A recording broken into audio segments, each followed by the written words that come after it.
Doctor बीना Kaushik, SPC राजकीय महाविद्यालय अजमेर। आज का मेरा टॉपिक है सिंधु सभ्यता की प्रमुख विशेषताएं, पार्ट थर्ड।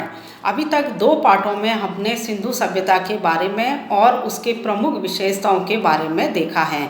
आज पार्ट थर्ड में उसमें अगली विशेषताओं के बारे में वर्णन करेंगे। पार्ट थर्ड के अंतर्गत आज जो महत्वपूर्ण विशेषता थी सिंधु सभ्यता के नगरों में, वो थी उसमें स्नानागार। मोहनजोदाड़ो के उत्खनन से एक विशाल सार्वजनिक स्नानागार प्राप्त हुआ है, जो मोहनजोदाड़ो का प्रमुख स्मारक है। ये स्नानागार जो है, जो इस नगर सभ्यता की एक प्रमुख विशेषता रही है। ये सबसे अधिक आश्चर्यजनक और शानदार स्मारक है। ये स्नानागार विशाल भवन के मध्य स्थित था।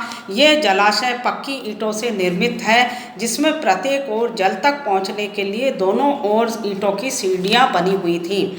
जलाशय को पानी से भरने के लिए पास में कुआं था और समय समय पर जलाशय के पानी को बाहर निकालने का पूरा प्रबंध था। जो ये जलाशय था, ये लगभग 11.88 मीटर लंबा और 7.01 मीटर चौड़ा और 2.43 मीटर गहरा था। सतह को जिप्सम व मोटार द्वारा जोड़ा गया था। तो इस प्रकार से जो जलाशय है वो पूरी तरह से पक्का था, लेकिन उसकी सफाई का और उसमें पानी भरने की पूर्ण सुविधाएं थी। इतिहासकारों का अनुमान है कि ये जलाशय संभवतः धार्मिक महत्व का रहा होगा। इसका उपयोग धार्मिक समारोह के अवसर पर सामान्य जनता द्वारा किया जाता था। विशाल जलाशय सिंधु निवासियों के सामूहिक जीवन का परिचायक था। तो सिंधु सभ्यता की एक और प्रमुख विशेषता है कि यहाँ हमें मोहनजोदाड़ो से प्राप्त एक विशाल स्नानागार प्राप्त हुआ है, और ये स्नानागार पूरी तरह से पक्की अवस्था में हमें प्राप्त हुआ है। चारों ओर उसमें उतरने के लिए सीढ़ियाँ थीं और उस नीचे की जो सतह है वो भी पक्की थी। पास में कुएं बने हुए हैं, चारों तरफ बरामदे बने हुए हैं, और उनका उपयोग, ऐसा इतिहासकार मानते हैं कि इसका धार्मिक रूप से इसका सामूहिक स्नान के रूप में उपयोग किया जाता रहा होगा। क्योंकि आज भी हिंदू समाज में हम देखें तो कई ऐसे पर्व आते हैं जबकि नदियों में या जलाशयों में सामूहिक स्नान की परंपरा रहती है, और उससे वो पवित्र होकर अपने आप को उचित या महत्वपूर्ण मानते हैं।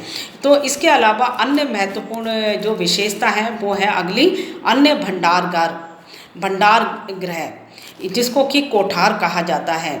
ये हमें हड़प्पा से लगभग 6 कोठार मिले हैं, और ये हड़प्पा में एक बड़े भवन के अवशेष में हमें प्राप्त हुए हैं। इसे विद्वानों ने अन्य भंडारगार का नाम दिया है। इस भवन में अनाज रखने के लिए बड़े बर्तन हमें प्राप्त हुए हैं, जिनमें अनाज का भंडार किया जाता था।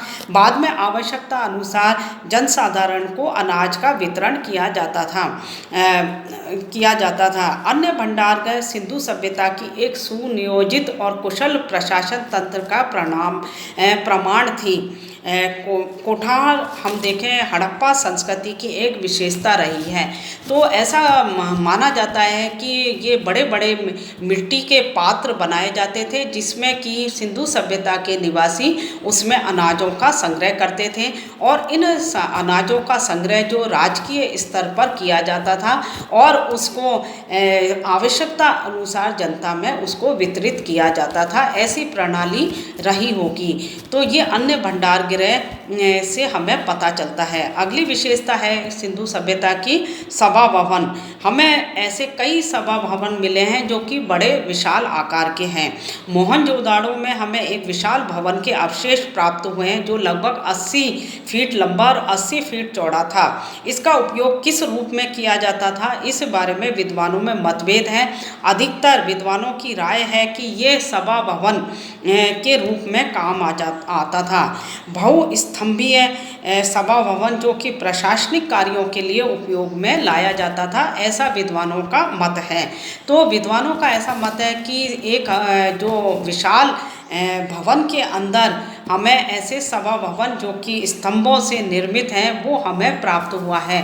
तो प्रशासनिक कार्यों को चलाने के लिए या विभिन्न जनसाधारण को बैठने के लिए और उसमें वाद विवाद करने के लिए किसी विषय पर, उसके लिए इनका उपयोग किया जाता रहा होगा। इसी प्रकार से अगली विशेषता है इसकी लोथल से प्राप्त बंदरगाह। गुजरात के लोथल नामक स्थान से हमें पक्की ईंटों से निर्मित स्थान प्राप्त हुआ है, जिसकी पहचान बंदरगाह के या गोदी के नाम से की गई है, जहां माल उतारा और चढ़ाया जाता था। इसमें नौकाओं का आवागमन होता था। ये भोगवा नदी से जुड़ा हुआ था, जिसके जल से गोदी को भरा जाता था। तो इस प्रकार हम देखें तो लोथल से हमें प्राचीन कालीन गोदी के अवशेष प्राप्त हुए हैं। तो गोदी एक ऐसा स्थान होता है जो कि समुंदर में, जहाँ की जहाज अपने माल को लाकर और खड़े होते थे और वहाँ से माल भरकर अन्य स्थानों पर जाते थे। तो ये गोदी के अवशेष ये बताते हैं कि सिंधु घाटी सभ्यता व्यापार प्रधान थी और व्यापार का सामान एक स्थान से दूसरे स्थान पर जाता रहा होगा। तो ये सारी विशेषताओं से स्पष्ट होता है कि सिंधु घाटी सभ्यता में जो भवन हैं वो योजनाबद्ध रूप से बसाए गए थे। नगर एक ही पंक्ति में निर्मित बने हुए हैं और नालियाँ पक्की हैं, सफाई की श्रेष्ठ व्यवस्था है। ये सब स्पष्ट करती है कि इन सब को देखने के लिए नगर पालिका जैसी कोई स्थानीय व्यवस्था जरूर रही होगी। धन्यवाद।